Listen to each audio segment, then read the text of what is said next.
Well, we are here with three Indigenous matriarchs from the incredible film Fancy Dance. My name is Kate Nelson. I'm an award-winning Tlingit journalist who writes about Indigenous topics and has had the pleasure of speaking with all three women here.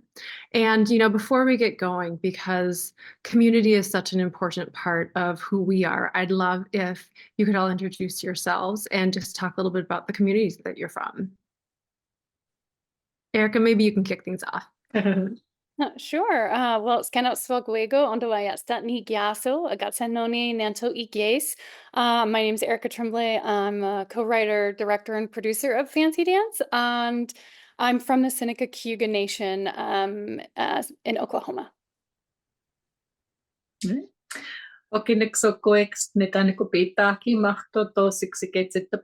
Hello, my friends. My name is Lily Gladstone. I'm from the Blackfeet Nation, Blackfoot Confederacy. I'm also Nez Perce. Got to honor that family too.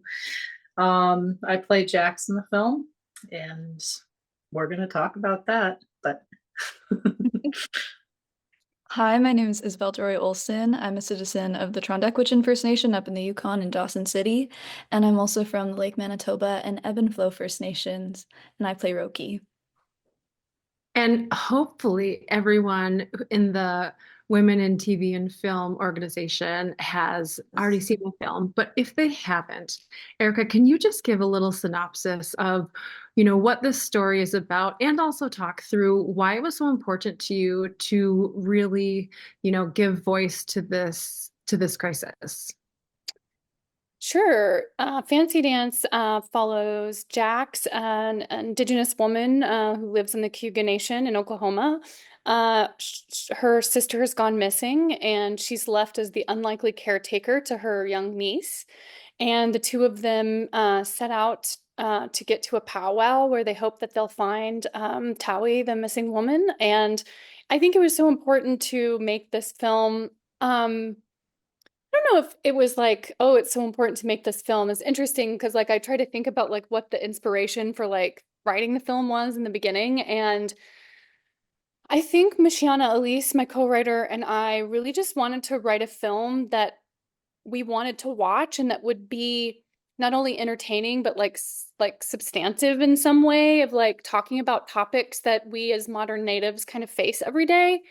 And I think I'm so tired of watching films made about Native people, particularly ones where white saviors are brought in to solve the case of the missing woman, and you don't ever really get to meet her family or the people who are actually directly impacted by this violence. And so that's kind of where the kernel of the idea came from. So I don't know if there was I guess it's so weird when you think about when you make art, were we thinking, oh, this is going to be so important in the moment of making it? I'm not sure we were trying to fill that bucket. But I think ultimately why it's so important that you let people from their own communities make films about their own community is that we were drawn to a story that, ends up being so important because we are just writing stories about the things we experience and the things we witness and the things that we're interested in. And Michiana and I were interested in the missing and murdered Indigenous peoples crisis. We were interested in the forced removal of Native people from their homes, which is still ongoing to this day. We were interested in ICWA, and those are all really important things, right? And so I'm glad that we had incredible producers that really understood the story that we wanted to tell and the topics that we wanted to talk about. And we knew from the jump that this wasn't going to be a procedural, you kind of know these things are happening, but it's not about that. It's about Jax and Roki and about Towie missing and about their close community trying to find ways to come together to address this crisis. So it's more of those topics are happening, but it's really more a love story about an auntie and a niece and how their love for each other and their ability to stand in their beautiful humanity allows them to exist and survive these oppressive systems that are kind of happening on the periphery. Well, and unfortunately, most Indigenous communities, there's no one who isn't untouched by this crisis, right? Whether it's a loved one or it is a friend. And, that touches us so deeply. But like you said, this is also a love story. So it touches on the traumas, but there's also these really joyful moments of levity. And it truly is a love story between these two characters. Lily and Isabel, can you just talk through, what really drew you to this project and to this story that Eric and her co-writer had put together? I was going to work with Erica on a feature again, no matter what it was. We had shot a short in 2018, late 2018, Little Chief. You can access it on YouTube. It's a cool 11, 12 minutes. But the way Erica created that world very much felt like the same kind of quality of writing that was just so clear in Fancy Dance. Not everybody can write a haiku or a poem. Not every filmmaker can make a short film. Little Chief as a short film felt so expansive and so lived in. It was the kind of script that you really hope to find as an actor. I think a lot of actors would agree with that if they read Erica's work. So when, before we had finished that one, Erica and I had basically agreed we wanted to work together again on a feature and kind of described maybe a sketch of what type of character Jax would be. So a couple years later, I get a draft of it, and it was just so arresting. It was like when I read Little Chief, I was just like, yes, 100%, just said yes without talking to her about it. And then when I read Fancy Dance, I was just, swept into it and read it so quickly that I don't really remember reading it. I just remember the story affecting me so much. And the end in that version of the script is basically the same end that you see now. And just I was so charged up and haunted by the feeling that I was left with that I just had to go along with this journey, and I was going to anyways. I just didn't disclose to Erica until fairly recently, after the film was out and audiences were seeing it, that I was kind of terrified the whole time that I wasn't going to be able to rise to who Jax is. Sometimes you read a character and you just know immediately how you're going to do it. Jax, I had a real sense of who she was. I don't know that I trusted that I could do the character work to really flush that out. But yeah, when we started getting into it, especially when Isabel and I started working, just it was all there. I think because Erica's writing is so strong and can do so much with with small gestures, can just tell a whole story as a filmmaker. And somebody who's able to dilute and get specific and get very, very, I guess, not simple, just not overly complicating things. Like Erica said, writing something that's not a procedural, you can just kind of figure out the world that sucked Towie into it. You don't need to see the ins and outs of that. That's not ultimately what's interesting here. So yeah, when Isabel came in and started fleshing out who Roki was, and it's just started feeling so recognizable, I think that's where Jax came from. It was just the world around who she was and her experience. It just became so immediately livable. And like you said, it's unfortunately, this is something that we can all kind of access a relationship to in some way. Well, and Isabel, I know this was your first feature film, and what an incredible opportunity in so many ways. So, what drew you to this project, and what was it like being on set and learning from these two? I mean, it being my first feature, it definitely was a very daunting thing to come into. But as soon as I stepped into the production office, I was immediately comfortable and I felt okay because Erica and Lily were there.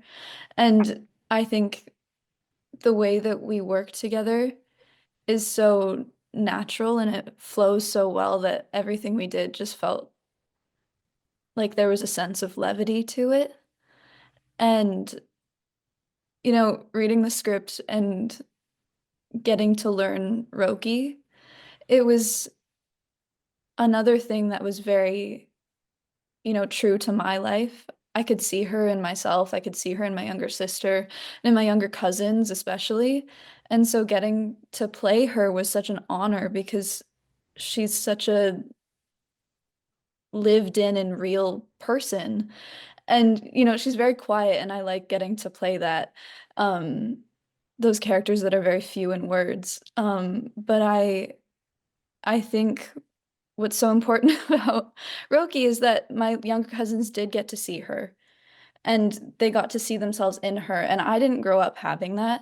I grew up with a couple films here and there with characters that I saw myself in, truly. And that would be like Smoke Signals or Spirit, the one with the horse. And so that's how I would explain myself to other kids. I'd be like, you know, the movie with the horse, that's who I am. And then that's where I bridged the gap. But then with Roki, she's such a real person that younger Indigenous kids can look at and be like, that's me. And so it was just really such a blessing, and I'm so grateful that I got to play her. Isabel, I'm so glad you brought that up because, you know, we are in this beautiful era of unprecedented, authentic Indigenous representation. And, you know, we have Native creatives behind the scenes, we have Native actors in front of the camera. Let's talk about how important that is that Native stories are being told by and with Native people. What an idea, right? But you know, this really is something new in Hollywood.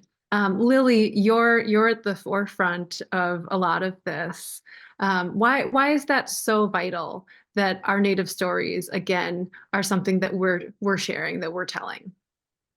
I mean, using fancy dance is just one example. It was the second time because I'd been on Res Dogs a few months before we shot Fancy Dance for a day.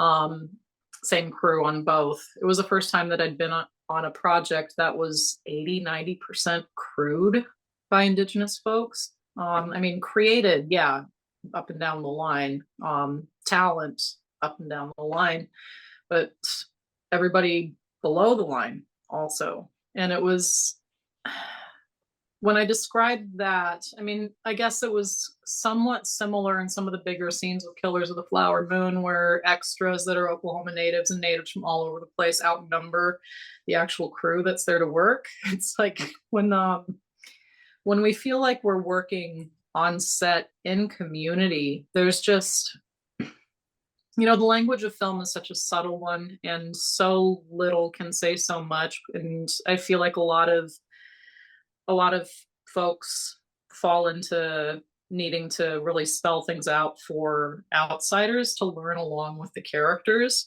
There was such a natural avenue for that to happen within the writing anyway, but it's like being in community, making it, you kind of take that out of just the daily small interactions. Everybody on set knew what we were there to do, knew what the problem was, know what the epidemic is, has their own stories with it. Like everybody just leans in and creates, I guess, a stronger safety, you know, a stronger community.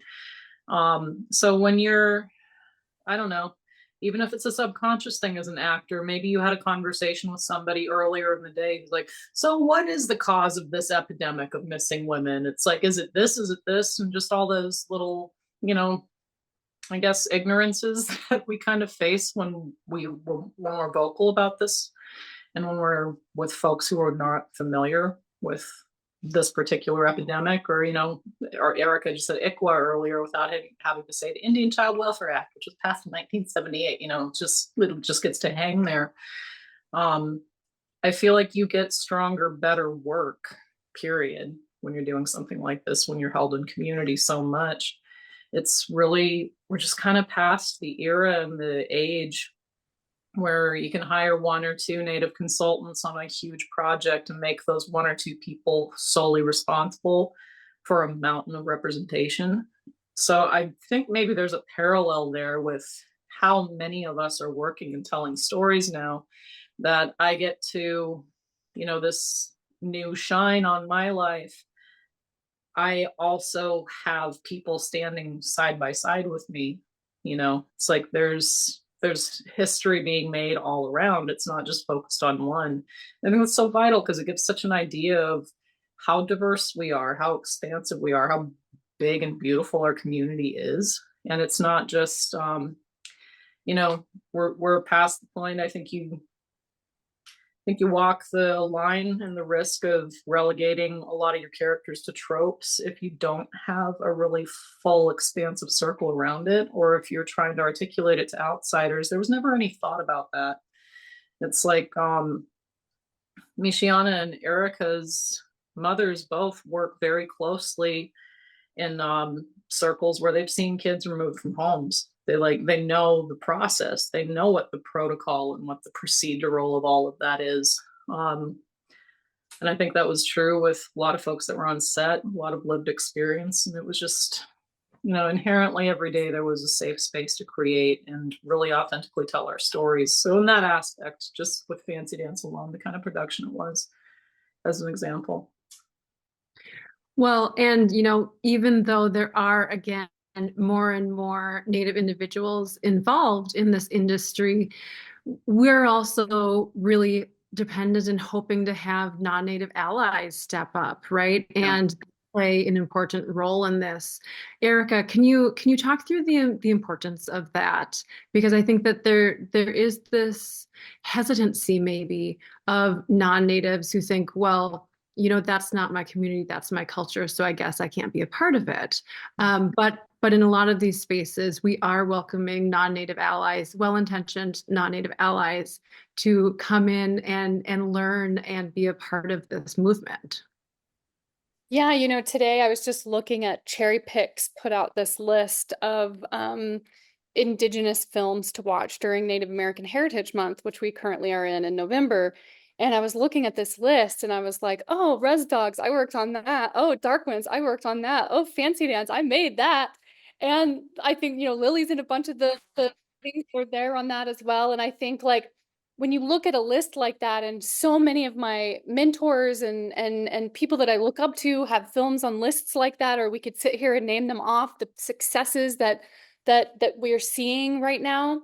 And all of those are there because there was a gatekeeper that opened a door, right? And that gatekeeper is often an ally, or like when Sterling Harjo gets an ally to open a gate for him, then he starts opening all the doors for all of us to jump on and learn how to direct and write and all these things. And I think it's so important. And, I feel like there was this era in Hollywood where they're like, okay, well, we'll do all of these labs and we'll do these mentorship programs and we'll pull people in. And it's like, that's great because mentorship is great.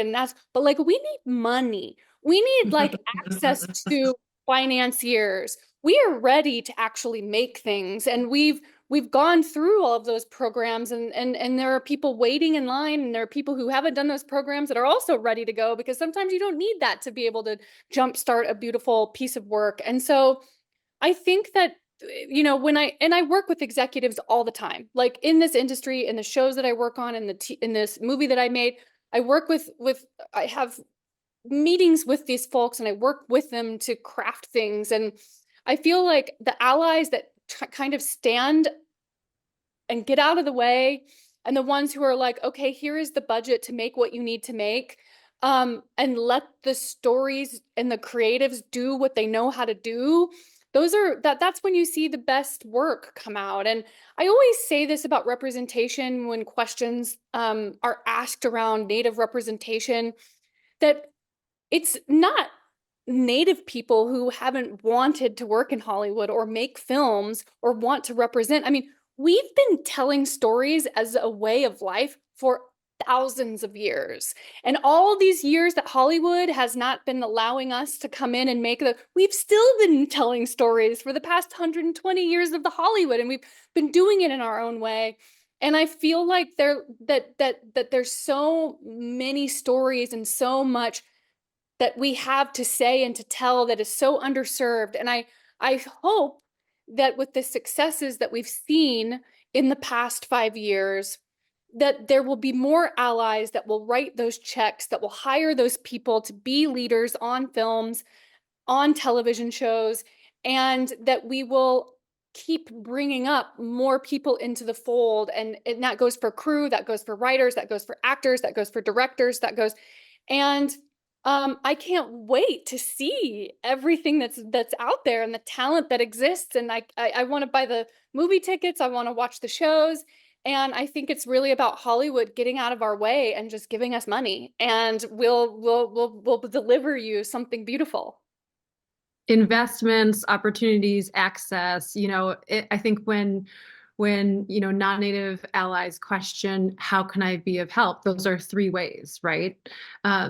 Well, there's been a ton of progress in the past few years, Erica, like you mentioned, but I know that we all have big goals and hopes for what the future looks like. So would love all three of you for our closing question to, look into the future and talk through what you hope that Indigenous entertainment looks like, down the line. And Isabel, you're an undeniable rising star in this renaissance and will be such a key part of, the future of this. So maybe you can get that off that question for us.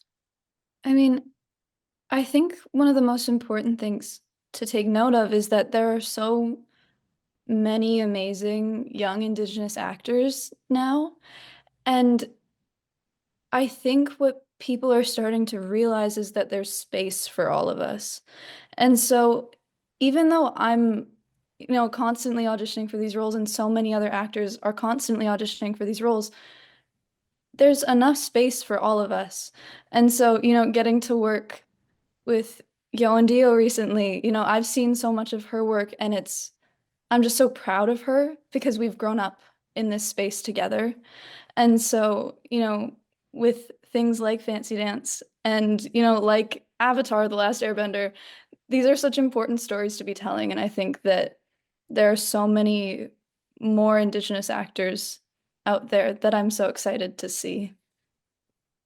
Erica, in addition to people writing those checks, breaking down those barriers, what else would you like to see when it comes to the future of Indigenous entertainment? I'm just so excited to see us explore genres that we haven't delved into a ton. Like when you can only list like one or two like Indigenous horror films, wow, we've got so much more to say there. And like sci-fi, like I'm excited to see like Indigenous representation in genre. I'm excited to see more stories that take place in modern days. Like so much of what's available to watch around Native Americans are these period pieces. And I feel like the more that we are able to see Native Americans living, breathing, loving, and existing in a modern way, the more that we're able to kind of close the gap that exists between Native Americans and kind of these folks that maybe aren't ill-intentioned but just don't know, like they haven't had access to understand that Native Americans are still very much around and like living life, and we're sovereign nations and we have our own governments and we are 50 miles from you, but you might not know that. And so I'm just excited to get to like celebrate my mentors, my peers, like the kids coming up. I think there's just so much more to say and to tell, and with the successes of things that have come out recently, I feel like, we're getting more and more access and control over our own stories. And I'm there for it. Like I'm so excited. And I will say this, that now that we've been given a taste of it, I'll quote Sterling Harjo, we're not going back. Like we're not going back to the way that it was. So we're just going to be sitting out here waiting for them to write the check until it happens. So I'm certain that we will only go forward at this point and see more and more of these vital, incredibly entertaining and tantalizing stories being told.